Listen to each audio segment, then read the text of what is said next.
நிறைய பழங்கள்லாம் சேர்த்து ஒரு சூப்பரான ஃப்ரூட் கஸ்டர்ட் நான் சொல்கிற மாதிரி செஞ்சு பாருங்கள். டேஸ்ட் அவ்வளோ சூப்பராக இருக்கும். அப்புறம் அடிக்கடி செய்வீங்க. அது செய்ய 1/2 லிட்டர் அளவுக்கு நல்ல திக்கான பால் எடுத்துக்கோங்க. பால் நல்லா கொதிக்கட்டும். ஒரு 10 நிமிஷத்துக்கு மீடியம் ஃப்ளேமில் வச்சு கொதிக்க வச்சுக்கோங்க. இன்னொரு சைட் 2 ஸ்பூன் அளவுக்கு கஸ்டர்ட் பவுடர் எடுத்திருக்கேன். இதில் ஒரு 3 ஸ்பூன் அளவுக்கு பால் சேர்த்து நல்லா கட்டி எதுவும் இல்லாமல் கரைச்சி தனியாக எடுத்து வச்சுக்கோங்க.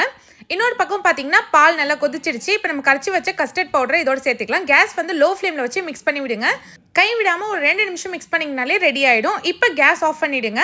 இதோடவே ஒரு 5லேருந்து 6 டேபிள் ஸ்பூன் அளவுக்கு சர்க்கரை சேர்த்துக்கோங்க.